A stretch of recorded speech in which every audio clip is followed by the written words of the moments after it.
हर भाई के दिल में आग लगनी चाहिए, हर पिता के दिल में आग लगनी चाहिए, हर माँ को बाहर आना चाहिए सड़कों के ऊपर, ताकि दोबारा कोई ऐसी जुर्रत न कर सके।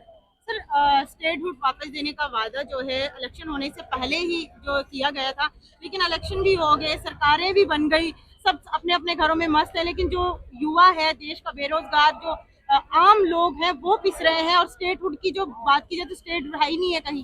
देखिए, ये भारतीय झूठी पार्टी है, इन्होंने सिवाय झूठ के और कुछ नहीं बोलना।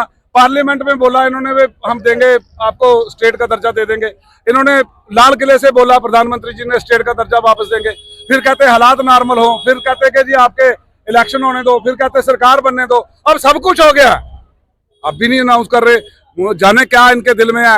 ये मुंह में राम राम बगल में छुरी वाली पार्टी है, ये गला काटेगी हमारे लोगों का, ये चुने हुए लोगों का कोई तिरस्कार है। और मैं समझता हूं कि जब तक 2 पावर सेंटर होंगे, लोगों के मुद्दों का कभी हल नहीं होगा। और डेली वेजर या बाकी जो अहम मुद्दे हैं जिन पे हमें इकट्ठे होकर काम करना चाहिए, चाहे वो सत्ता पक्ष है चाहे वो विपक्ष है, तो जब उनके मुद्दे पे काम करना है इकट्ठे होकर करना चाहिए। जब तक सिंगल पावर सेंटर नहीं होगा, काम नहीं होगा। चुनी हुई सरकार का फर्ज दायित्व है उनको सारी पावर्स देना।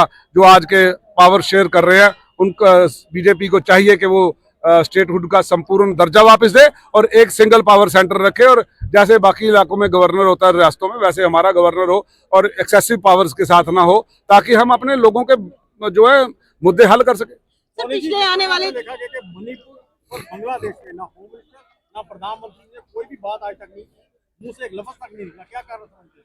मैं समझता हूं कि ये नालायकी है, नाकामी है। और मणिपुर में अगर जो हमारी बहन का चीरहरण होता है वो दिखाई, हम आज तक महाभारत के चीरहरण को नहीं भूले, लेकिन आज हमारा रोज बेटियों के साथ हो रहा है। मणिपुर में एक थोड़ी हुआ है, कहीं हो गए, लेकिन प्रधानमंत्री जी और अमित शाह जी उस पर नहीं बोलते हैं, अडानी के मुद्दे पे नहीं बोलते हैं। इसीलिए कह रहे हैं कि हमारा पावर सेंटर जो है सिंगल कर दिया जाए, रियासत का संपूर्ण दर्जा दिया जाए और चुनी हुई सरकार को ये हक दिया जाए कि वो अपने लोगों के मुद्दे हल कर सके। पिछले 10 सालों से जो है इंतखाबात यानी कि इलेक्शन नहीं हुए थे, फिर इलेक्शन जब हुए जोर जबरदस्ती से हुए या फिर मनमर्जी से हुए, लेकिन इलेक्शन हुए और लोगों ने जो है अपना वोट दिया, अपना अधिकारी चुना, जो नई सरकार बनी है, क्या उन्हें आपको नहीं लगता कि नई सरकार को भी इससे जो है कड़ा संघर्ष करना चाहिए? देखिए, मैं अपनी छोटी बहन को बता दूं कि ये जो इलेक्शन हुए ये सुप्रीम कोर्ट के आदेश से हुए, ये किसी बीजेपी की मेहरबानी से नहीं हुए। ये पूरी हो गए हैं, इसका फायदा क्या है? क्योंकि इनके पास कोई पावर्स नहीं है, कोई ट्रांसफर नहीं। वही कह रहे हैं हम, इसीलिए हम कह रहे हैं कि एहतजाज हमारा ये भी था कि हमारा संपूर्ण राज्य का दर्जा दिया जाए, इसीलिए प्रोटेस्ट भी था कि हमारा दर्जा वापस किया जाए ताकि हम खुद फैसले कर सकें। शुक्रिया। आगे आ जाती है तो कब तक ऐसे चलता रहेगा? ये तब तक ऐसा चलेगा जब तक ये हमें अपना स्टेटहुड का दर्जा वापस नहीं देते।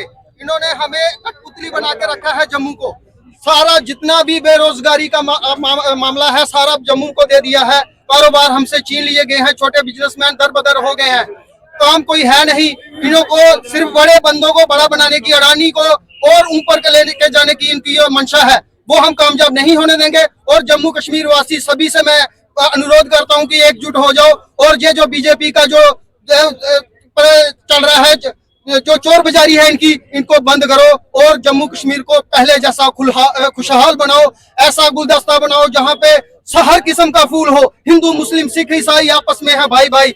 जब हम सब भाई भाई हैं तो ये लड़ाने का काम क्यों कर रहे हैं? क्यों हमको अलग अलग कर रहे हैं? क्यों कहते हैं एक क्या होता है? हम अनेक को एक करना चाहते हैं। हम ऐसा गुलदस्ता बनाना चाहते हैं जहां हर किस्म का फूल हो। आप राजभवन जा रहे थे, लेकिन राजभवन जाने किसने दिया? राजभवन हमें जाने नहीं दिया गया क्योंकि हम पीसफुल पार्टी से हैं, हम कांग्रेस पार्टी गांधीवादी पार्टी से हैं। हम ऐसे शख्स हैं जो कोई भी हल्ला गुल्ला नहीं करना चाहते। इसलिए इन्होंने जब तक हमें स्टेटहुड का दर्जा नहीं मिलेगा, ऊपर से इनको ऑर्डर आया है कि यहाँ से पीसफुल तारें लगा दी गई हैं और इन्होंने तारें कांटे वाली तारें लगाई हैं, हमें रोका है।